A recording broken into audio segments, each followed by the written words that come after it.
you see that in a way, the selfing is a way to organize what's going on here, so that obviously they've already proven the brain takes in tons of data but actually selects very few of it, and it uses that data to produce a world, yeah, to make something that its organization principle, the mental state called selfing, so that it can understand what's going on here. But there's a loss in a way. If you understand what's going on here and you believe everything is real and solid and substantial, you know, everything that's material is given value, and let's say space is like etheric, wishy-washy, fairy-ish, you know, but rock solid, you know, built strong. It's always about this place as real as what possibly can be, yeah? With that understanding, hey, you know, maybe Die Hard 8 will seem like a fucking great Friday night, you know? You know what I mean? I mean, maybe if I can just make it through the week and I get enough money, I can maybe go to a movie, get charged like $15 for 3D glasses, and something I swore 10 years ago put up with, which is advertisements and commercials at the movie theater, where before when I was young I swore I'd never pay more than $10 ever for a movie, and I love that they never have. And now you're watching First Look, which is about shows that never even make it. You know, it's like First Look, Last Look. You're just like pulverized because they know they'll take it. We just keep taking more and more and more and more. Then they shrink the bottles from 12 ounces to 11 ounces, and you start thinking you're in like in an HO scale world. You go, these look smaller. What? Didn't I get more ounces when I used to buy these sodas? Or the box gets big, but it's super, and you open it up and it's like 1/4. They could have moved a family in there. There's like 1/4 of cereal and then just a space, but oh, look at this box. I got a big box of cereal, but there isn't a lot of cereal, but there's a big box. So I look like I've arrived, but what the hell is that? No, that's the whole problem with the idea of doing and having yourself. We're trying to produce outside of ourselves, which is inherently inside. Yeah? So that state of being isn't portrayed by a woman standing next to a Mustang convertible. It's not. Yeah? That's sort of like they give us these substitutes, and oh, if I had that, you know, it would be so, you know, add on, so wonderful. And so we believe that if we get enough outside, if we do and have enough, it will produce a sense of being. And the kicker is we believe it will stabilize, which it never will, because all that the doing and having can produce is another mental state. It can't produce what's unproducible. It doesn't mean what's unproducible is not here. It's all here. That's why we miss it. It's completely here, but it's not produced. We can't remember it because it was never not here. That's why we can seem to forget it, because we're not recognizing it, because it's like if I was born and someone put a hand on my shoulder from the day I was born and it wasn't taken off for like 40-something years, I would have tons of stories about why this shoulder droops, you know what I mean? Why, you know, I lean this way when I'm driving, and oh, it's harder, I don't have the movement I have with this one. And I have all these stories, but they're not even close to what's happening. You'd only know it if it lifted. When the hand lifted, you would go, Jesus Christ, I had a 5-pound hand on my right shoulder my whole life. That's what was going on. You would know the quote-unquote problem from the solution. You'd never know it from the problem. And especially when, in a sense, and it's not a problem, we're just using that terminology to sort of point to its ability to produce an irritability, restlessness, and discontent, you know, or an agitation, a constant agitation, or a chronic agitation. Well, the whole thing is, if the act of being identified is the problem, then you'll never know it because you take yourself to be the hand. Yeah? It's like the Pooper Scooper story that I always use, where the guy, I won't go in it, but I see all these people are laughing because they've heard the story before. But basically, the real problem is he thinks he has an answer to the problem, yeah, where he can pick the shit up really fast, and he has a lot of people asking his advice and subscribing to his website and buying his pooper scoopers, and he's got outfits like jumpsuits you can wear while you're doing it and just rip them off at the cocktail party. Wow, yes, with like Bill Graham on here or something, or Jimmy Graham. And so when someone comes and says, hey, I think I have a solution, what's the problem? The mental state has adapted to use that seeming problem and mine an identification out of it, an image out of it. And that's like a gold mine to it. And part of it being a gold mine to it, you may be bitching about it for the rest of your life, but underneath the bitching, that's what it wants, yeah? So when it hears the solution, hey, just find the dog, it doesn't want it its whole career. It isn't like it rushes like you would if something finally presented a radical, stabilized sense of relief. You would think you would rush towards it, but there's a mental pause because you're identified as the pooper scooper master. You know what I mean? You're a circuit speaker. You got books out, and you have another book coming out. And you got a tour to do. There would be like a pause to rush into the solution because the act of being identified is the problem. Yeah? It's not the shit. It's the identification as the one who has the shit, or the one who has mastered the shit, or the one who's under the shit. That's the identification itself. And when that's seemingly in place, and it's never in place, it just appears to be in place. Yeah? There's no place for it to rest or become stabilized, but it appears to be in place. So it's constantly broadcasting this mental image, not where you think. It's using what's already been broadcasting to broadcast that it's you that it's happening to. Yeah? So when the mental state remembers you, you're remembered as a body. When a mental state is worried about you, it's worrying about you as a body. Yeah? When it pictures you in the future or the past, it pictures you as a body. So it's very easy to see that if you didn't have a sense of what's behind or prior to all that, it would be very easy to fall into the habit of taking yourself to be Paul, this action figure. Yeah? And it may even lead you to having so much disappointment in attempts to feel a little bit better, you may even go to the last house on the block, and in this case, it's called a temple or an ashram, and you may enter the spiritual life, but the whole format's still in place. If you start doing spiritual practices, there'll be the doer of spiritual practices. That's how it will be taken. The spiritual practices won't override that sense of doership. They will just adapt to the sense of doership, and now you'll be a spiritual person like before you were a drug addict person. Yeah? It would be just another uniform.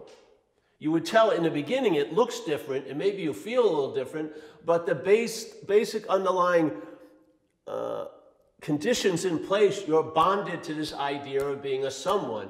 And that someone comprises all of these things that have been claimed by the mental state. And they are doership, thinkership, feelership, seership, hearership, all those things. All those things are being used to keep applying the glue so that the big M mind takes itself to be what the mental state represents. Yeah? So the big M mind will forget itself by becoming identified as a body. So it's in the act of constantly remembering myself as a body that I forget what I am. Yeah? I can't remember what I am because when I try to remember what I am, I'm trying to remember it as what I'm not. So that gets defeated. I can't look for what I am because what's looking is what you're looking for. I can't study what I am because it's indescribable. It doesn't have any quantities. I can't capture what I am. Yeah? I can't have what I am. So what do I get left with? An idea of what I am. So if I approach the truth from the identification as Paul, it's like, you ever see that movie, The Blob, the old movie? It was the most hilarious thing because it only moved like an inch an hour. So people say, oh, here it comes. Let's have a picnic, hang out. Oh, it's Wednesday. It's getting closer. The blob is never going to reach its quarry because it's moving so slow. But in the selfing, whatever it comes in contact with, through actions and experiences and faculties and perceptions, it claims to be the one that's doing it, the one that's being done to. It's constantly claiming, just like the thinking. It's constantly in the act of claiming or assuming that it's what's being thought about or the thinker. Yeah, that's what it does. It does this all the day. And it doesn't matter how many ice skaters are on that ice. It doesn't matter what they're doing, the pirouettes, da-da-da-da-da-da-da-da. It's no threat to it whatsoever. 5,000-year-old spiritual heritage. You'll eat that for lunch. Oh yeah, you'll just adapt, and the same thing, just like in recovery. The same voice that was telling you it was a wise idea to shoot coke is the same voice that's critiquing your program. It didn't even miss a beat. It just was, like a minor little hiccup. He went into the wardrobe room and put, there goes the tax and everything, and here I am. Now I'm recovered. And then when it shares, I'm recovered from a hopeless state of mind and body. They forget the word seemingly. A hopeless state of mind and body, because you'd be something really special if you could recover from a hopeless state of mind and body. No one can recover from a hopeless state of mind and body, but I have recovered. It doesn't say that. It says seemingly hopeless. So all the hopelessness is truly rooted back into how you're seeing everything. And it's the case. You do the program of recovery, and you do that first inventory process, the fourth step. And there's some people that put out a nice helping printout with 4 columns where you have the person or the institution or the place that you're upset with or were upset with or mad at. Then the person, right? Or what happened? What did they do? Then how did it affect my instinctual agenda? And your instinctual agenda has been totally, the body's instinctual agenda, brain and body's instinctual agenda has been totally hijacked by the selfing. So instead of just being happy with shelter, you're concerned about your 4th house that you're buying, You'll be totally anxious about your 4th, you have 3 houses already, You know what I mean? It blows everything out of an incredible proportion, and then needs become wants, and it can become really excessive, yes? So we look at that, and in the 4th column it says, let's ask ourselves 4 simple questions. This is where the relief is, because someone at a bar tonight knows who they're mad at and why. They're doing the first 2 columns, probably right on Clement Street right now. And what they're motivated to do is have another drink. But just moving our attention just two little columns on a paper to what was my role in things opens up an incredible panorama of relief. Why not stop there? Why stop there? Take it farther. Take it farther like the Course in Miracles would put out, which is you and I are giving everything all the meaning it has. Whoa, jeez. Okay, I don't like this movement. It seems to keep coming back to right where I am. I may have to question what I take myself to be, because everything seems to be dictated by here. Yeah, I can override fucking anything here. I can override what you call a good day. I can override $2 million. I can use $2 million. I had a guy come over, he got $250,000 in an inheritance, and he was screwing himself about it. Oh, I think I'm going to feel my friends aren't going to be feeling comfortable with me anymore. And it's like a real burden. I said, well, kick down. Give me $70,000. You know what I mean? I'll enjoy it today. You're freaking insane. The golden goose is laying an egg, and you're afraid who's going to wash the dishes with the omelet. It's crazy. Just freaking, can't you just receive? Yeah, jeez.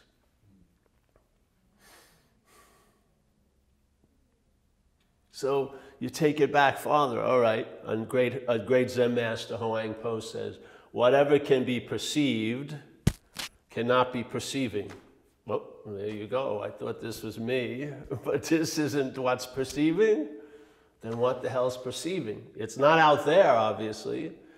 It always takes you back, not forward. Taking you forward may be a misstep, because the first step may be part of a dance you don't know you're involved with, which is the dance of selfing. Yeah? That doing and having will just infer there's a doer and a haver. That sitting and silence will just infer the sitter and the silencer. The knowing God will just infer a knower of God. Yeah. It will still be emphasizing this. Even the hope or the drive to find not this will be found as this. You can't escape the programming. You have to realize you were never in it. If you try to get out of it, it's not going to work, because it's not your programming. It's just the body-brain programming, yes?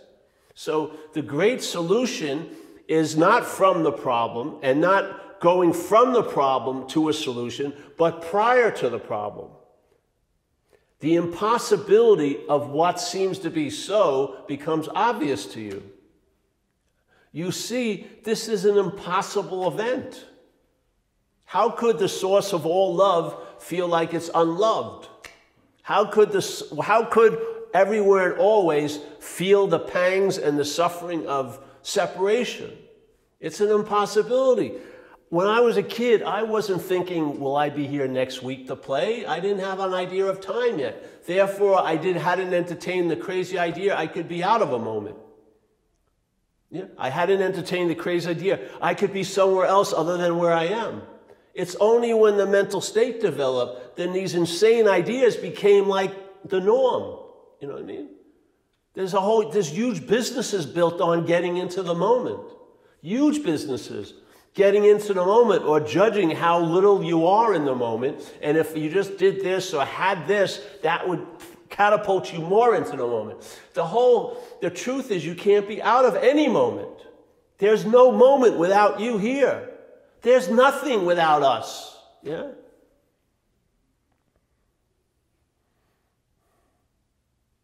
Every sound, for it to have the experience of a sound, has to be heard. Yeah? We are the hearing, not the hearer. That's the mental idea. We are the hearing of the sound. And you can take, to me, that's the most constant sound is the vibrational thing going on inside. I don't know if it's inside, but you hear a lot of vibration, yes, during the day. It's just going off. Maybe it's tinnitus, whatever that thing, that ear thing, but it's very enjoyable to me. And I've sat many times with that thing just going off, because it's on all the time. I can hear it now. I can sense it now. So, but when I go back as far as I can go back, I can't hear what's hearing that. Yeah? I can't hear what's hearing that. I can't see what's hearing it. I can't feel what's hearing it. Yeah?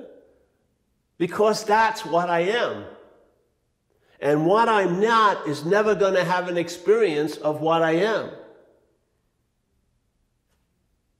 So take it all the way back. If you let everything go back as far as it goes, it ends up right where you think you are. What stumps us is we believe it hits this with like this little physical happy face, and then, okay, that's the end of the inquiry. But no, there was a great old guy called Douglas Harding who had this book on having no head, which is really cool. It was a really beautiful way to point at something. And he was in the Himalayas. It could have been in the Catskills. Don't make it. It wasn't a big deal. It was, let's say he was on San Bruno Mountain, right here, right in the least spiritual place, Daly City, in the world. There it was. And so he was looking, and he saw his body. He looked at his feet, but he couldn't see his head. So he said, "Oh, Jesus, who says there's a head here?" You know what I mean? I just see other heads, so I assume I'm a head. But maybe this is just the space that's allowing everything to appear, that we don't stop here, you know? We're just the space for everything to be happening in at all times. We are that space. What the hell? Follow that a little bit. See what happens. See what would happen all right, let's see if I can hear what's hearing. Let's see if I could ever see what's seeing. No, you're never going to be able to see what's seeing. But there's tons of seeing going on, yes? Don't you sense it? You must be that which can't be seen. This can't be it. Huang Po just saved us tons of time with that. Whatever can be perceived can't be perceiving. So, all right, take it a step back. All right, just like in recovery meetings, sometimes I'm at a meeting and it gets really close. And people go, oh, I can't believe how, everyone's sharing. And people go, I can't believe how everyone seems to think just like I do, and feel like I do, and do the things I did. And I'm going, yeah, make the next leap. If they all think like you, they can't be your thoughts. If everyone has the same feelings, they can't be your feelings. Yeah? You're not unique, separate. You're not an individual. We're all living underneath the tyranny of a failed mental system which has alcoholism affixed to it. So we, as a special subgroup of self-centeredness, we get together because the effects of that alcoholism on the self-centeredness does what? It amplifies the qualities of self-centeredness. So if I have the quality of jealousy in self-centeredness, I drink, I'm up on stalking charges a couple of months later. Everything gets amplified. If I have a sense of entitlement, I drink, fuck it, I'm shooting up the first person every time. You know what I mean? All this just gets amplified. Yeah? So we have a great gift because it went so far it became unmanageable. It isn't alcoholism, it's actually self-centeredness, but amplified by alcoholism goes too far, which is showing the possibility to every other person here. If they wouldn't just separate us as being different from them by calling us alcoholics and addicts. It's the same mind. They just hasn't taken them as far, but the possibility is there. Yeah? So here I go. So, I go to so many of the meetings and I'm sitting there and they recognize the similarity, they recognize the commonality, but that the stubbornness of selfing just prevents the next jump, which is, Jesus, how could these be my thoughts if you, and you have them? I mean, doesn't it blow up ownership if everyone has the thing that you think you own? Or that everyone seems to be done by. We think we're doing it, but that's actually the effect of being done by. The selfing is, we've been done by selfing, which causes us to think we're the doer of tons of stuff we have nothing to do with. I mean, absolutely nothing to do with. Yeah. How could you provoke a feeling? All right, make a feeling up. All right. Let's say it's a feeling of happiness, 68 degrees, not always, not totally happy, but all right, all right, let me see.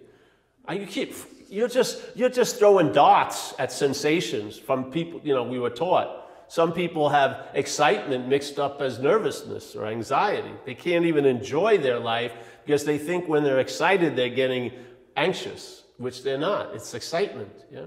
We're just throwing dots. And oh yeah, I just entered a lifelong depression. Fuck, you had a little indigestion in your stomach. That's what happened to me when I first got sober. I would start having these metaphysical quandaries. I mean, I felt so altered, and I'm thinking, oh, this is, the sky's gonna open. All I needed was a bologna sandwich. I hadn't eaten. That was all it is. I thought I was having a spiritual event. I needed lunch. It's insane. I mean, and then we find authorities to verify our absurdities. This whole point is going back.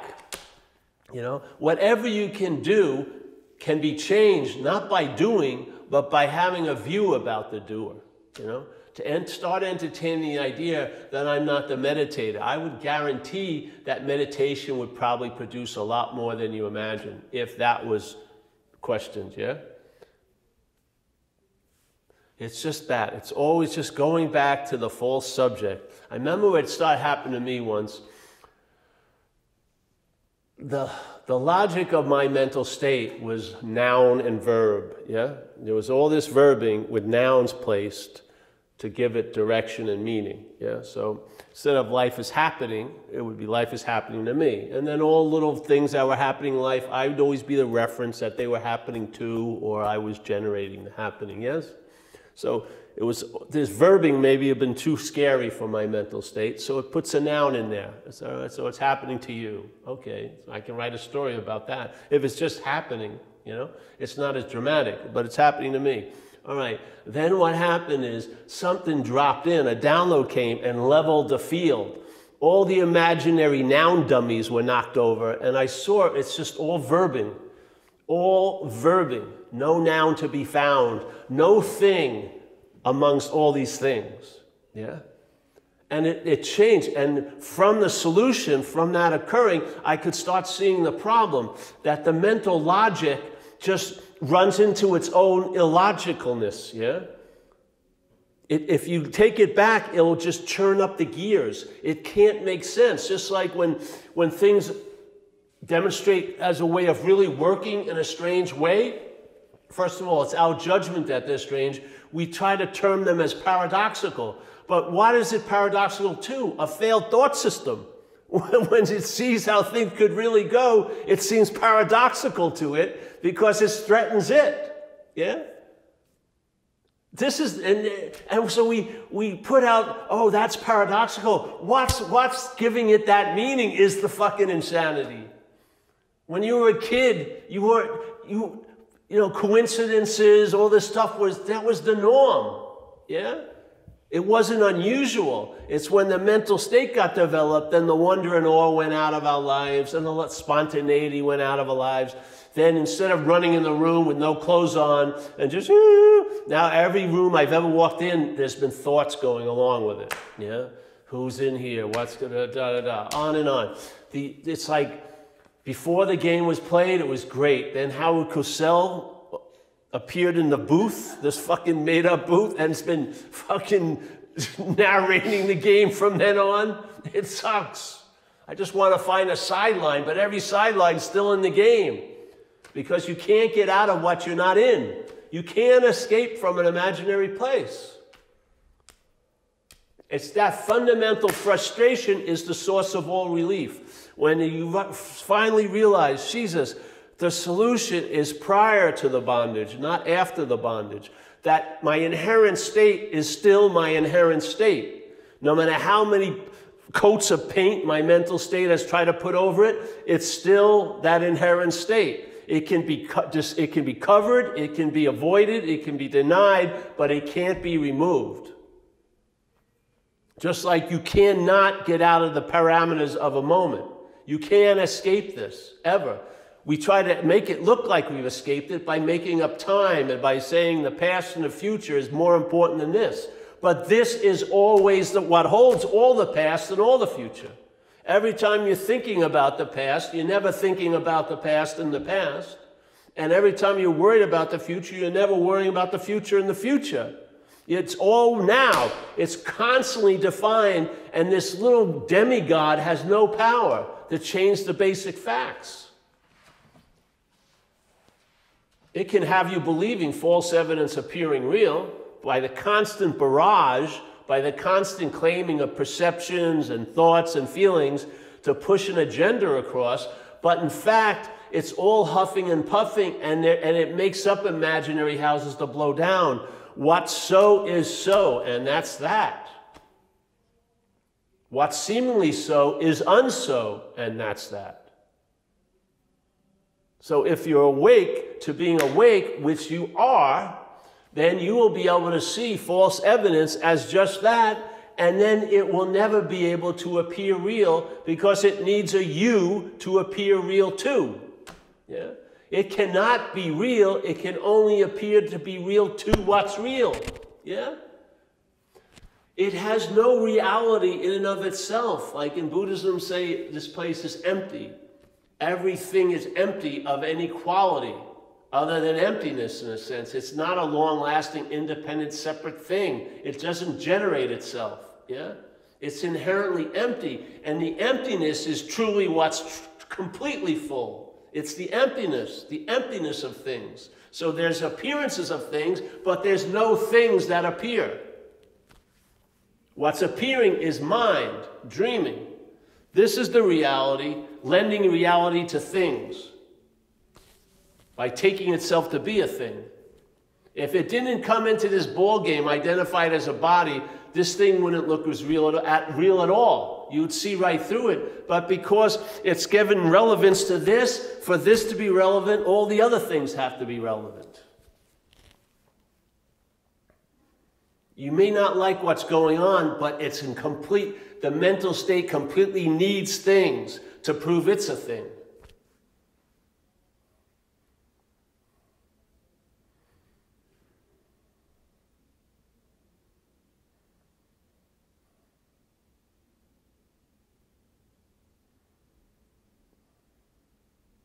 So when recovery says there'll be a new freedom and a new happiness, any freedom and happiness that would be given meaning by the mental state would just be another morphed version of the same old happiness and freedom. Yes? That which can't be free can only appear to be free. And it can't, oh, sorry, I knocked it off. I get boisterous here, yes. Yes? It can only appear to be free to what is free. You and I are the reality. Like the Course in Miracles says, you and I are the dreamer. I like to use the word dreaming. You and I are the dreaming of this dream. You don't believe this is a dream, then why are we having subjective experiences? Why is the biggest player of any, like they say in physics, the biggest influence of any experiment is the observer of it. The biggest influence of any life is the liver of it, basically. It's a subjective experience. You could call it dreaming. Yeah. So you and I are the dreaming of this dream. We forget that we're dreaming. Now, how the hell do we do that? Well, from what I felt was true was the mental state was constantly remembering itself, yeah, by using thoughts concerning the past and the future. Because when the mental system thinks about us, it thinks about us as a body, and it can place that body 6 years ago and think about it. And in that thinking about it, it remembers itself as a body now. And in that state of remembering myself as a body or as a dreamt object, yes? At that point, I forget that I'm the dreaming, and in that condition, I give everything I've dreamt all the power to affect me. I think it describes everyone's day on this planet, if you want to believe there's a planet. But every person's day, that would be the skeletal event. We're the dreaming of this place. We forget that we're the dreaming because we identify with the dreamt, a body. And in that forgetfulness, we give everything all the power to affect us that we've dreamt. Where's there the solution? Where's there a solution that really is viable for someone who's in a small, contained environment with a live tiger? Where's the solution? Affirmations, there is no tiger, or it's truly my friend, or like this? Or what would happen if there's no way it's actually going to stabilize? You're not going to feel comfortable there because you know the qualities of a tiger. It's sort of unruly and anything can happen, you know? But what would happen is, instead of trying to make it unreal, you saw that you weren't real. Once this was seen not to be real, then the dreamt tiger would be seen very clearly as a dreamt tiger. Would its effects on you stay the same, or would they diminish greatly as soon as you saw it as dreamt? Yes, that's what happens. That's what's behind the idea of traveling lighter over years of time here. Because that's what occurs. You're not as scared of the dream because you're not identified as the dreamt. And what happens when you're not identified as the dreamt, you tend to land on what you truly are, which is the dreaming. Yeah? You don't have to try to move it anywhere. It will go where it's going to go. It will go back to its source. Like Ramana Maharshi, a great master, says, you use self-inquiry. So you take the eye, the false eye, and it will lead you back to the big eye, because the eye is the source of all. So all roads lead back to that. Just like if you take a sound and you go back, it's going to bring you back to what's the hearing of it, yeah? If you look at vision and you start going this, it'll take you back to what's hearing it. There's no back beyond that, yeah? This is all in front of the camera, this, and that is behind the camera. That's what happened with the realization things. You're like this, and these are safe realizations. You're having them, yes, just, oh yes, much wiser than I was. You know, I'm feeling very clear now, extremely clear. Yes, let's see. Oh yes, oh wait a minute. What? And now you see this.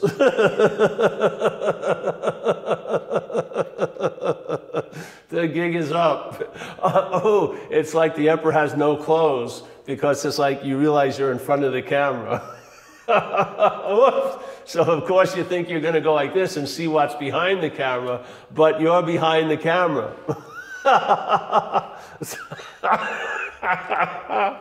You can't, you know, like, oh, I'm just whistling. You're never going to see it because you're it. It doesn't matter if you fake, oh, I don't care about spirit, you know, or what. My friend used to have a beagle when we were a kid, Daisy, and we'd be sitting here, and Daisy was there, and you'd be petting Daisy, and Daisy would look at this and go, and then bite the other person. So we'd bring people, never saw it happen, and we'd be there, and Daisy, I mean, like clockwork. Well, here it is, you know. You're trying to find what's looking. Oh yeah, I understand what's looking. If you understand what's looking, that's a mental idea. That's a conceptual thing. That ain't it. What's looking is what you're looking for. All right. It's just like there's this one teacher I was reading years ago, and he was having a talk, and he had a transcription, you know, it's transcribed the book. So he went on a 4-page like soliloquy about non-doership, you know, beautiful, really nice riff. And then the next paragraph started student, and then this lady asked him, okay, I got it, now what do I do? See? This is the dilemma of the programming, yeah? It's constantly going to reinsert itself, yeah? It's like the clone who's programmed as a person hears that it's a clone, yeah? Do you think the clone hears it? The programming of being a person hears it. That's the first myth that goes up and goes, ah! So the clone hears that it's a clone, yeah? Super clearly, the evidence is completely there. But what's going to hear that, what's going to assume gets that, is the programming of being a person, which is going to neuter the message, yes? Because now a person's idea of being a clone could probably be much different than a clone's idea of being a clone. Yeah? That's it. This mental process is quick, but it can't out gunsling what's always here. Your inherent state is prior to all this. The fastest speeding bullet in time cannot surpass the timelessness. Yeah? The timelessness precedes everything. Beingness precedes everything. Not touched or not sullied by anything that's happening around here. It's in and of itself complete. It's not in any form of processing or completion, therefore there's no time. It doesn't see anything other than seeing, therefore there's no time to see something. Yes? And there's no spatialness to see it in. That's here. It may be unspoken, it may seem to be so totally silent, it may seem to be totally absent here, but that's because of the dominant programming.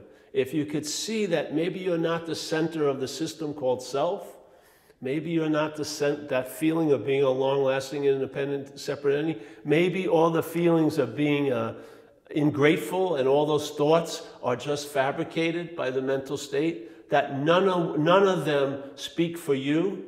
They're always speaking to you, but none of them speak for you. None, never. Maybe there would be a lightening of the freaking load here. Maybe then you could enjoy peace of mind. You would sense a presence of the Spirit. You would comprehend the word serenity and know peace. All these things would start becoming obvious to you without thought or effort on your part. They'll just happen because the mind will shift out of, it's sort of like in a very strict yoga posture of selfing, of self-centeredness. It's like only one asana and it's stuck there. Yeah? And everything that comes to it, it receives it by that posture. It can't open up because it's locked into this format. Yeah? Seemingly. It's only appearing to be so. And that's the solution. If you start questioning it, it will crumble before your eyes. And just because it appears before your eyes, you'll get the hit, it cannot possibly be me. Because what's seeing it? What's seeing that which I used to look from? What's seeing it now? Did this suddenly arise and just show up? Or was that always so, but it wasn't being paid any attention to? Because I was obsessed with this idea of being Paul. I'd say it's the latter. Yeah. It's been always available at all times, right where we are, with no requirement necessary to meet it.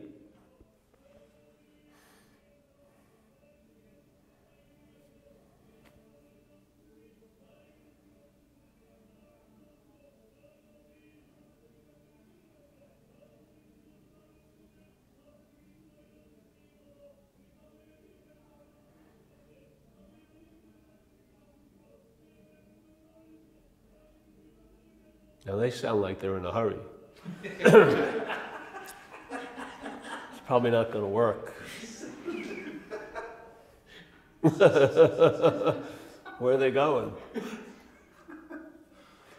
Can't transcend an imaginary place. If we could have, we would have already with drug addiction.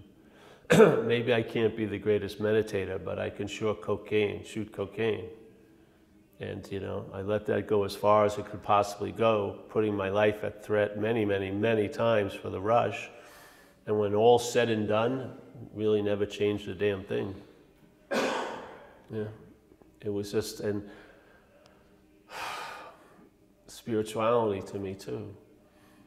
You run against an idea that you can't grasp, which is you can't get out of an imaginary place.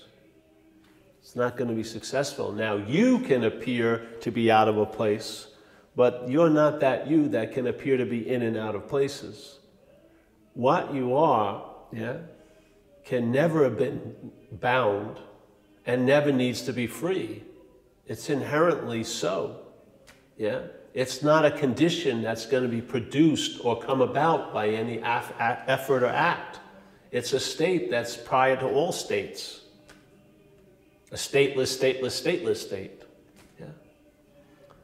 I feel, you know, to me, look at all the things we did, seemingly, as an action figure. If I go to my hometown, there's no plaque in space saying, this is where Paul fucked this thing up. No, it's like nothing fucking ever happened. I have to conjure it up by memory. Really? Is really the past nipping at my heels? If you turn around, it's right now. It's not. It's all this. It's the fabrication going on in the head.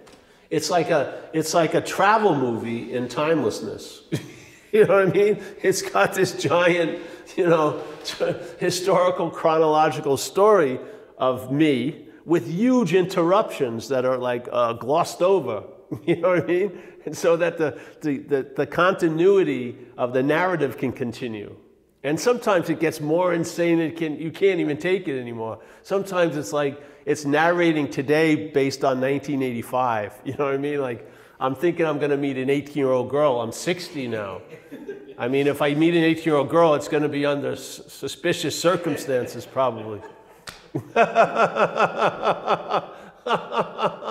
You know, but the mental state has only a few loops, you know what I mean? It just keeps, it's like those tins of me, you do the movement, you're seeking and searching and this and that, and it's like a grinder, an organ grinder. Oh, you're never gonna get it. It's just the same thing. It's like, it's that hamster cage, and the hamster wheel, which needs a hamster to be a wheel. If a wheel's never moving, could it be called a wheel? or it's like a stagnant donut shape, but it's not a wheel. That wheel never moves in the hamster cage without the hamster in it. It's the hamster that provides the juice that defines the hamster wheel. Without the hamster, there would be no hamster wheel. It wouldn't be wheeling. It's not moving. This is what we do. We keep missing the biggest player here, which is us. We keep missing it. We keep seeing that at every scene of every crime, I was there. You know, all my 20 relationships that never worked out, there was one constant, me. It's just escaping my attention. That there's one feeling of being the thinker for thousands of thoughts my head has claimed.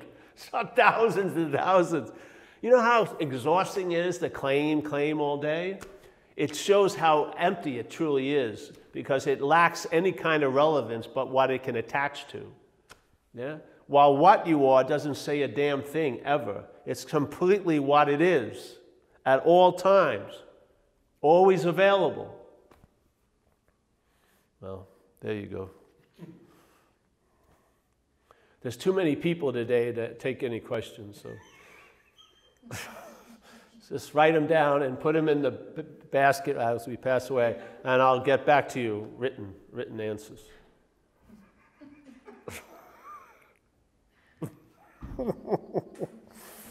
That's it.